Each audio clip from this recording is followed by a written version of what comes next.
अस्सलामु अलैकुम वरहमतुल्लाहि वबरकातुहू। प्यारे बच्चों, आज मैं आपको बताऊंगी कि हमें नॉन मुस्लिम तक दावत क्यों पहुंचानी है। बच्चों एक बात खुद ही सोच के देखिए कि जब हमारे प्यारे नॉन मुस्लिम भाई बहन उस जहन्नम की आग में चले जाएंगे तब हमें कितना दुख होगा, कितना दर्द होगा ना। और मैं पृथ्वी का एक एग्जाम्पल दे देती हूँ कि अगर आपके सामने एक आग की चिंगारी पड़ी हो और एक छोटा सा बच्चा बिना जूते बिना चप्पल के चल रहा हो और उसका नन्हा सा पाँव उस आग की चिंगारी पे पड़ने वाला हो, तो आप क्या करेंगे? ये सवाल उठता है। तो बच्चा तुरंत यही कहेंगे अपनी मम्मी पापा से कि मम्मी पापा देखो, उस छोटे से बच्चे का पैर उस आग की चिंगारी पे पड़ने वाला है, हमें उसे बचाना चाहिए। और इसी तरह अगर यहाँ पे उस बच्चे का वो नन्हा सा पाँव उस आग की चिंगारी पे पड़ जाता तो फिर तब आप क्या करते? तब फिर आपको बहुत दुख होता, उस बच्चे के लिए बहुत दर्द होता। और बच्चों ये तो आग की चिंगारी जहन्नम की आग से बहुत छोटी चीज़ है। और बच्चों आपको पता है कि जहन्नम की आग जल जल के काली हो गई है, काली हो गई है। तो सोचिए जब वहाँ पे हमारे भाई बहन डाले जाएंगे उस जहन्नम की आग में, तो तब हमें कितना दुख होगा। और फिर वहाँ पे हमें दोनों तरफ से एक सवाल भी उठेगा कि हमारे भाई बहन अल्लाह से कहेंगे कि अल्लाह, किसी ने भी हमें नहीं बताया कि एक ही अल्लाह की इबादत करनी होती है, जो खुदा है, जो मालिक है वो एक ही है, किसी ने भी नहीं बताया। और बच्चों वहाँ पे तो हमारे नबी सल्लल्लाहु अलैहि वसल्लम भी मौजूद होंगे और फिर अल्लाह हमसे पूछेंगे कि तुमने अपनी जिम्मेदारी क्यों नहीं निभाई, तुमने क्यों नहीं बताया उन्हें।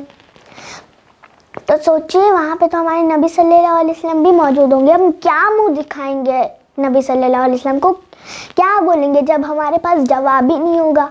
हम क्या बोलेंगे? तो इसलिए बच्चों हमें हमारे भाई बहन तक दावत पहुंचानी है। और सूरह अल इमरान में एक आयत पाक है, वो ये है, बिस्मिल्लाहिर्रहमानिर्रहीम, कुंतुम खैरा उम्मतिन उखरिजत लिन्नासि तअमुरूना बिल मारूफि व तनहौना अनिल मुनकरी व तुमिनूना बिल्लाह। ये है ये आयत। तो ये आयत पाक ये कह रही है आयत पाक कि हम खैर उम्मत है और हमें हमारे भाई बहन को ये बताना है, उन्हें ये समझाना होगा कि हमें भलाई का काम करना है और बुराई से हमें उन्हें रोकना है। तो हमें खैर उम्मत होने का हक अदा करना होगा। अब वो हम कैसे करें? तो सबसे पहले हमें उन्हें, हमारे भाई बहन को समझाना होगा कि जैसे वो मूर्ति बनाते हैं, तो मूर्ति तो आपने बनाई है, हाथ से तो आपने मूर्ति को बनाया ना, तो मालिक तो आप उसके हो ना, वो आपका मालिक कैसे हुआ? क्योंकि बनाया आपने उसे, तो मालिक आप उसके हैं, वो आपका मालिक कैसे हो? पहली बात है।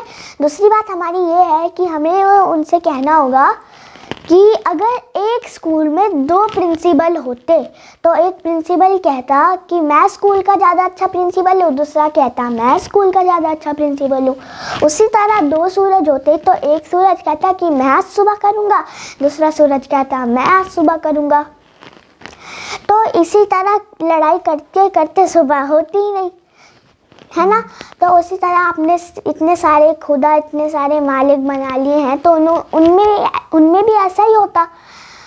हर किसी भी जगह पे अगर एक से ज़्यादा हेड होते हैं तो लड़ाई तो होती है। उसी तरह मालिक खुदा में भी होता। एक कहता कि मैं इस दुनिया को अच्छे से चलाता हूँ, दूसरा कहता है मैं इस दुनिया को अच्छे से चलाता हूँ, तीसरा कहता है मैं चलाता हूँ। तो लड़ाई होती, लेकिन ऐसा आपने कभी नहीं देखा है ना। तो प्रूव ये निकला कि जो हमारा मालिक है, जो हमारा खुदा है, वो एक ही है और वो है अल्लाह। तो बच्चों इससे हो सकता है इन 2 बातों से उन्हें समझ में भी आए। और बच्चों, तो हम उन्हें बता रही हैं कि हमें उन्हें सबसे बड़े गुनाह से रोकना है। सबसे बड़ा गुनाह यानी शिर्क करना, बुत परस्ती करना, उससे हमें रोकना है। और हमें उन्हें बताना है कि एक अल्लाह की इबादत करनी है। उन्हें सिखाना है हमें कि एक अल्लाह की इबादत करनी है, उनसे जोड़ना है, अल्लाह से, हमारे अल्लाह से उन्हें जोड़ना है। तो बच्चों, आप भी बनेंगे ना खैर उम्मत, हम सब खैर उम्मत बनेंगे और हमारे भाई बहन को जहन्नम की उस काली आग से बचाएंगे। अस्सलामु अलैकुम व रहमतुल्लाहि व बरकातुहू।